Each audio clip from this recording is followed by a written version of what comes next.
కరీంనగర్లో మీడియా సమావేశంలో మంత్రి పొన్నం ప్రభాకర్ కవిత నేరుగా పార్టీ అధ్యక్షుడిని విమర్శలు చేశారు. 2001 నుండి పార్టీలో ఉన్నవారిని ఎందుకు మాట్లాడడానికి అవకాశం ఇవ్వలేదు, బీజేపీపై సరైన విమర్శలు ఎందుకు చేయలేదు అని ప్రశ్నించారు. కాంగ్రెస్ పార్టీ తోటి ఇది రాజకీయ పార్టీ, మేమేం మళ్ళీ దాన్ని క్రిటిసిజం కాదు, మేము మఠమో లేకపోతే ఇంకోటో జనరల్గా వేరే కార్యక్రమాలే కాదు. You are in politics. రాజకీయాలు వస్తుంటారు పోతుంటారు, దానికి సంబంధించినటువంటి ఎవరు ఎప్పుడు రాజకీయ పరిణామాలు మారుతాయో నేనే జ్యోతిష్కం చదవలే, కానీ అనేక పరిణామాలు జరుగుతాయి రాజకీయాలు ఏమున్నది.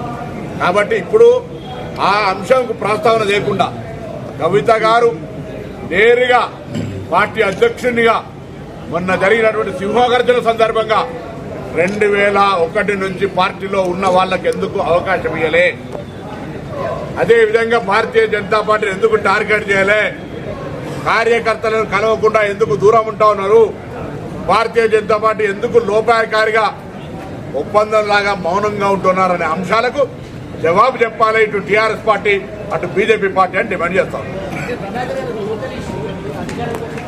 పిటిషన్ ఇచ్చినారు, ఇది బాంబులతోటి పేల్చినారు కావచ్చని ఎంక్వైరీ కమిషన్ వేసిన రిపోర్ట్ నా దగ్గర కూడా ఉంది.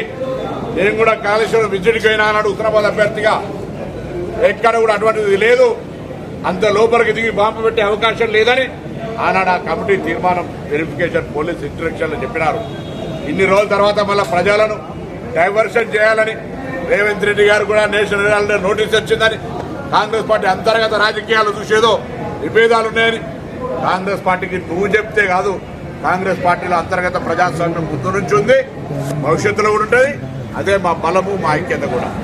మేము అంతర్గతంగా ప్రజాస్వామికంగా ఎన్ని మాట్లాడుకున్నా శత్రువు వచ్చినప్పటికీ ఏ విధంగా 2023లో మిమ్మల్ని మట్టి కనిపించడం చూసినారు. కాబట్టి వాటి జోలుకోకుండా పెద్దలు కేసీఆర్ గారికి వచ్చినటువంటి నోటీసు మీద అవన్నీ ఆరోపణల మీద నిజం తెలుసుకునే ప్రయత్నం చేయండి. కవిత గారు పేల్చిన బాంబుల మీద ముందు వాటికి సంబంధించిన డ్యామేజ్ ఏ విధంగా భారతీయ జనతా పార్టీ తోటి మీరు ప్రత్యక్షంగా మేము శత్రువులం, రాజకీయ పరంగా విభేదాలున్నాయని చెప్పగలిగే శక్తి ఉంటే దాన్ని క్లియర్ చేసే ప్రయత్నం చేయండి. అవేం చేయకుండా కాంగ్రెస్ పార్టీ నాయకత్వాన్ని విమర్శ చేసి గొప్ప సాధించుకున్నామని చెప్తే అది సాధ్యం కాదు అనే మాట సందర్భంగా మనం నగర్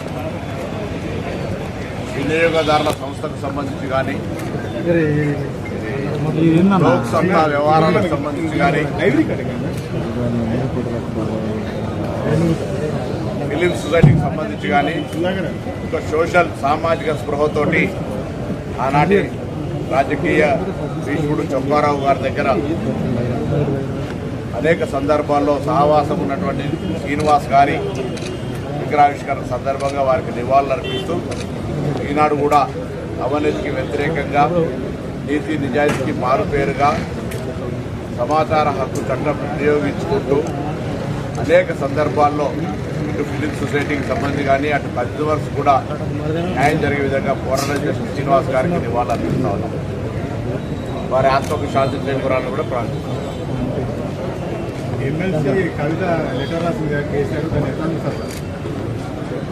అంటే గతంలో తెలంగాణ సగటు మనిషికి ఉన్నటువంటి అనుమానము కాంగ్రెస్ పార్టీ చేస్తున్న ఆరోపణలకు బలీయంగా నిజ నిర్ధారణ జరిగేటువంటి విధంగా ఈరోజు కవిత గారి లేఖ ఉంది. కవిత గారు అడిగిన ప్రశ్ననే కాంగ్రెస్ పార్టీ టీఆర్ఎస్లోని కొంతమంది